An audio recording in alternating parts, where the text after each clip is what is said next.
you know, what I learned a long time ago is that, hey, someone might be better at presenting than me, but they may not possibly be better than at outworking me, okay? So I just outwork everybody. I mean, that's the bottom line. Expose it more. The person that exposes the most is going to recruit the most, or the person that exposes the most, generally speaking, is going to sell the most. It's just that simple. I mean, that's the bottom line. The person that's creating the most income generally is exposing it to the most people. That's it. I went to go work with a distributor, and he was having a challenge in his business. And so what I said to him, I said, well, here, let's go into the other room, into the meeting room. And if you could do me a favor and put on your product presentation, or the presentation that you do. And I got to tell you, you know, by looking at his presentation itself, you wouldn't think this guy should have a problem in his business at all. This guy's phenomenal. But that in itself was the problem. I mean, this guy was dynamic. I mean, the presentation was just jam-packed with all kinds of information. I mean, it was exciting. I mean, he got me laughing. He was just so entertaining. And I was just so amazed at how great his communication skills was, his presentation skills was. I mean, he just had me in, he had me pulled in. I mean, he did everything but just doing cartwheels and spitting fire. I mean, this guy was just amazing. But at the same time, I realized exactly what his problem was in his business.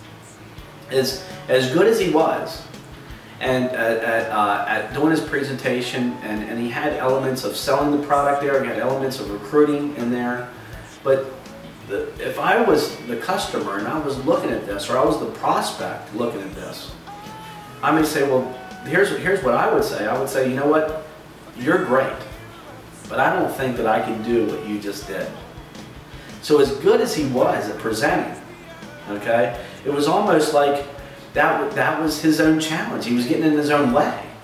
And what I found is generally speaking, the best recruiters usually aren't good presenters. They're the people that when the prospects look at them, they're saying, well, my gosh, if that guy's successful, and he's that, I mean, he's not good at all, then man, I can do this. You know, I've been to several meetings where you're looking at these people up on stage and you're saying to yourself, wow, how did they get there? They're horrible. And that's how they got there. What is leadership? I believe that leadership is more of a is more of the passion that you have within yourself. That's where true leadership comes in. You're willing to kind of take away from yourself to make the person that you're leading the main thing. You know, whether that if I was to do something that may challenge somebody or hurt them, or maybe give them wrong advice, being able to go back to the person, regardless of the way that I might feel or being concerned about it, how this might make me look, and say, you know what, I made a mistake. Or, you know what, I apologize. I mean, that is what I believe to be true leadership.